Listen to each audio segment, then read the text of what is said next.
No, you never gotta worry about things like that. So don't think twice, because I ain't afraid of the slow burn. And one thing's for sure, it's good to make a good thing last. So girl, don't worry, this boy ain't gonna run. There ain't no hurry, we got plenty of days left under the sun. No, it ain't a one-day ride. It's up through the mountains where the coyotes cry, down through the canyon where the wild things hide, and the cottonwoods fall. Feel the river underneath our feet. We'll be drowning in a sagebrush sea, long as I know that it's you and me. Time don't matter at all. Girl, I'm in it for the long haul. I'm in it for the long haul.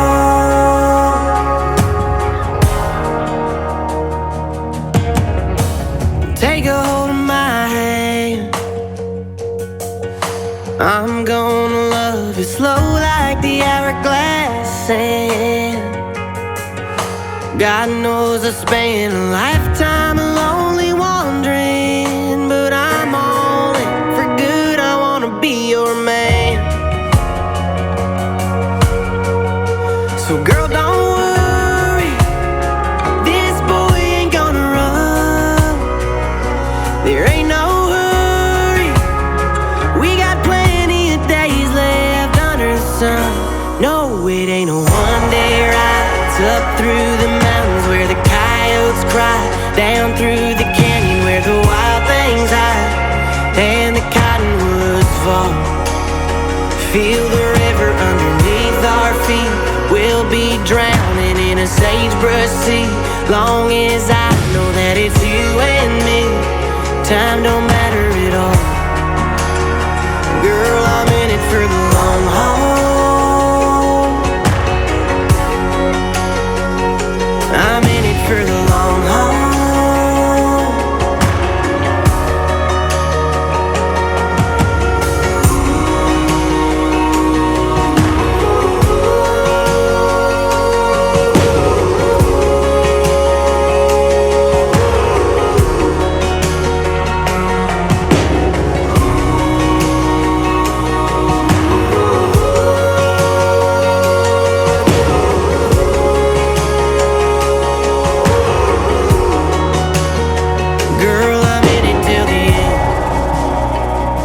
Forever and again, I'm in it for the long haul.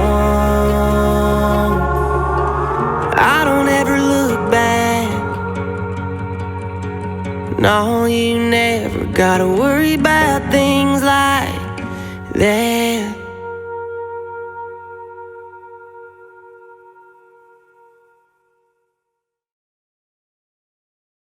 Welcome everyone, friends and family who have traveled to be with Joel and Whitney. We thank you for being here to share this special day. Please be seated. Dearly beloved, we have come together today in the presence of God to celebrate one of His greatest gifts to us, the gift of love. We stand in awe of God's love for us and are humbled by His commandment to love one another as He loves us. God created marriage as a holy union through which two persons could be joined in flesh and spirit. Marriage must therefore not be entered into unadvisedly or lightly, but rather with the utmost reverence and respect for the gift which it represents. An idle romance does not warrant or rationalize the commission of this sacred institution. Instead, marriage demands an extraordinary devotion to one another, outside of and above the routine of everyday life. Such is the love shared between Whitney and Joel, and such is the strength of the bond which now binds them in unity to one another.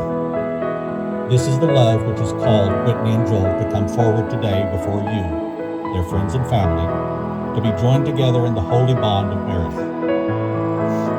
Joel, let Whitney represent love, and Whitney, let Joel represent love. Joel, please take Whitney's hand and repeat after me. I, Joel, choose you, Whitney, as my wife.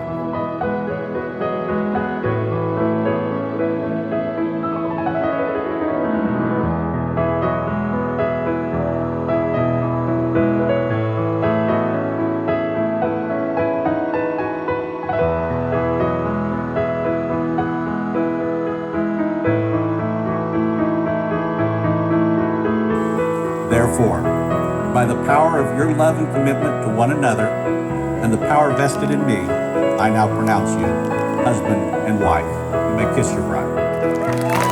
Ladies and gentlemen, it is my great honor and privilege to present to you Mr. and Mrs. Ireland.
Whitney and Joel. This is God speaking. Just kidding, it's Jesse speaking from my bed. I would give anything to be there with you right now. I can't even imagine how beautiful you must look. Yeah, you too, Joel. Recently, I was texting Whitney the play-by-play of my day, as I do. I texted her to tell her I was getting my oil changed and it looked like her dad was there too. I slid my phone in my bag and sat and talked to Larry while we waited. We had a nice chat about work, his new pool, Toronto days. It's amazing all the things we could talk about in such a short amount of time. They got his truck done first, and I got my phone back out as Larry pulled away. It wasn't until then that I read my reply from Whitney, which said, "Okay, remember to talk slow. He can never understand you." Well, too late. So I'm going to talk nice and slow through most of this. If you hear me speed up, I'm probably just telling a story Larry doesn't need to hear. Whitney and I have been friends a long time. We grew up playing softball together and running around in the same group of friends. We dyed each other's hair and lied for each other when we broke curfew. Oh, sorry, Larry. What I meant to say was, we lied for each other when we broke curfew. We had left high school and had our oldest babies just a couple months apart. When Whitney moved back to Yates Center, we picked back up into our daily texts and long cruises talking about life. I remember specifically when she told me about Joel. She said they had messaged back and forth a little and she just wasn't sure about him.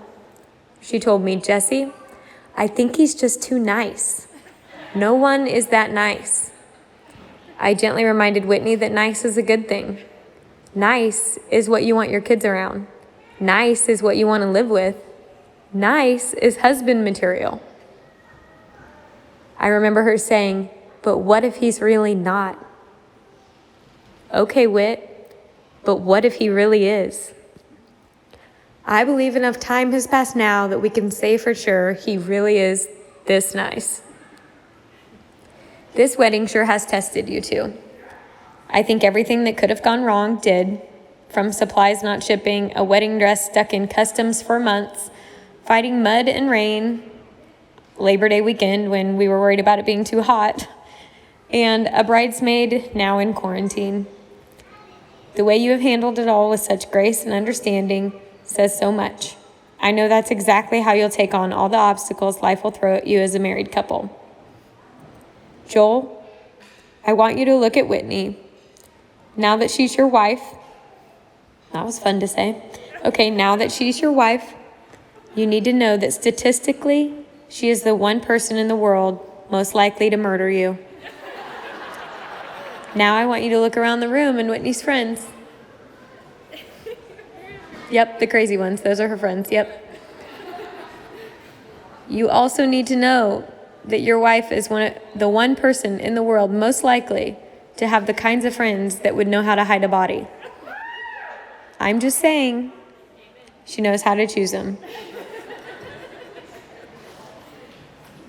Seriously, though, I'm lucky to have had a backstage pass to watch this relationship form. And I mean it when I say I will do everything I can to help you guys make it last forever. Anyone in this room would do the same. We're all rooting for you. We love you. Please raise your drink to the bride and groom.